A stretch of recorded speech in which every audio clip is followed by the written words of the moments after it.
Hello दोस्तों, welcome back.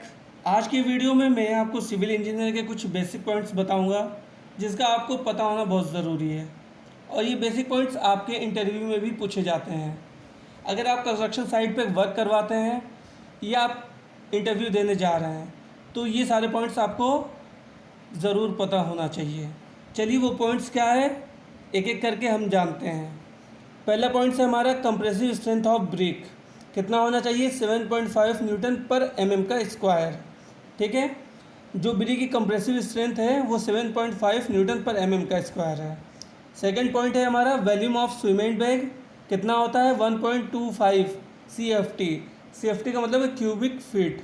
ठीक। तीसरा पॉइंट है हमारा height of kitchen and bath is equal to 3 metre. जो हमारे किचन और बाथरूम की मिनिमम हाइट जो होती है वो 3 मीटर होती है। ठीक। फोर्थ पॉइंट जो है हमारा curing of concrete should not be less than 7 days. I hope आप लोगों को समझ में आया होगा कि क्यूरिंग किसको बोलते हैं।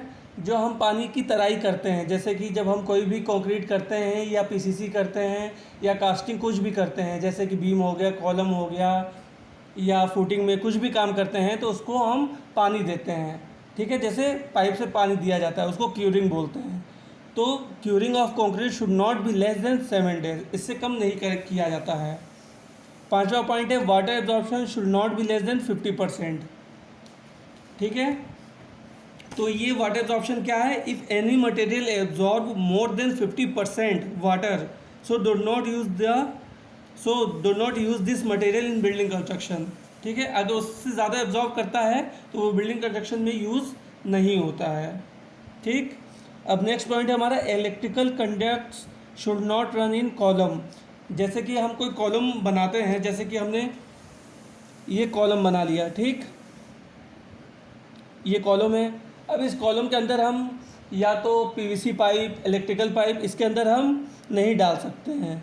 ठीक है, वो सक्सेस नहीं होता है और स्ट्रेंथ उसकी कम हो जाती है। इसीलिए electrical conduits should not run in column. ये पॉइंट्स आपको पता होना चाहिए, क्योंकि कई बार इंटरव्यूअर आपसे ऐसे डायरेक्ट क्वेश्चन पूछता है, वो जानना चाहता है कि आपको कितना पता है। तो ये सारे पॉइंट्स आपको क्लियर होने चाहिए। नेक्स्ट पॉइंट है water cement ratio decide strength of concrete. ठीक है, तो जो वाटर सीमेंट रेशियो होता है वो डिसाइड करता है कि स्ट्रेंथ ऑफ कंक्रीट कितना है। ठीक। नेक्स्ट पॉइंट है हमारा minimum size of column is 9 inch into 9 inch. ठीक, जैसे कि ये हमारा कॉलम है, जैसे मैंने ये कॉलम बनाया है, ये कॉलम है हमारा। ठीक है, ये 9 इंच, ये 9 इंच।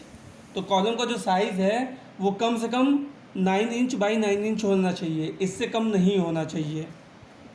नेक्स्ट पॉइंट है हमारा minimum size of footing is 2 feet by 2 feet. ठीक है, जैसे कि मैंने यहाँ पे कॉलम को आपका बताया है कि 9 इंच बाई 9 इंच होना चाहिए, उसी तरह जो हमारा फुटिंग होता है उसका minimum size 2 feet by 2 feet होता है। समझिए, ये आपका फुटिंग है। ठीक, ये आपका कॉलम है। ठीक, तो ये जो हमारा फुटिंग है ये 2 फीट बाई 2 फीट। ठीक, आप लोगों को समझ में आ गया होगा। नेक्स्ट पॉइंट है हमारा initial setting time of cement is equal to 30 minute. जो सीमेंट का इनिशियल टाइम होता है वो कम से कम 30 मिनट होता है, और जो सीमेंट का फाइनल सेटिंग टाइम होता है वो 10 घंटे का होता है। ये तो आपको पता होगा कि इनिशियल सेटिंग टाइम और फाइनल सेटिंग टाइम क्या होता है। लास्ट पॉइंट है हमारा स्टैंडर्ड साइज ऑफ ब्रिक कितना होता है। ये तो आप लोग को पता होगा कि हमारा जो स्टैंडर्ड साइज ऑफ ब्रिक होता है वो हर एरिया का अलग अलग होता है, पर मोस्टली जो इसकी स्टैंडर्ड साइज़ होती है वो होती है 190 mm into 90 mm into 90 mm। ये विदाउट यूजिंग मोटार है। अगर आप इसमें मोटार का यूज़ करते हैं तो ये 200 mm हो जाएगा, ये 100 mm हो जाएगा और ये 100 mm हो जाएगा। ठीक, अब मैं डायग्राम से आपको समझा देता हूँ। समझिए, ये आपका ब्रिक्स है। ठीक, ये आपका ब्रिक्स है। तो ये कितना है, 190 mm। ठीक, ये कितना है, 90 mm। और जो ये साइड है, ये जो आपको दिख रहा है ये भी 90 mm है।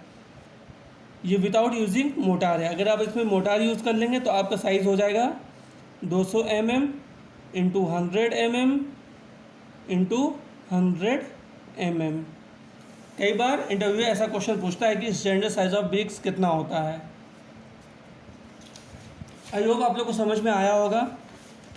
एक डायग्राम मैं आपको और दिखा देता हूँ। जैसे कि मैंने आपको यहाँ पे बताया था मिनिमम साइज़ ऑफ फुटिंग, तो फुटिंग बहुत लोगों को नहीं पता होगा, जो अभी नए नए सिविल इंजीनियर बने हों या जो अभी कंस्ट्रक्शन साइट पे काम करने गए हों। कई बार होता है कि हमें बुकिश नॉलेज तो होती है लेकिन उसे हम अप्लाई नहीं कर पाते हैं, ठीक है। तो ये डायग्राम आपको दिख रहा होगा, ये जो साइड ये जो हमें दिख रहा है, ठीक, ये हमारा फुटिंग है और फुटिंग के बीच में ही ऐसा कॉलम आता है, ठीक है। तो ये सारे पॉइंट्स आपको पता होना चाहिए। तो वीडियो अच्छी लगी हो तो लाइक सब्सक्राइब ज़रूर करें।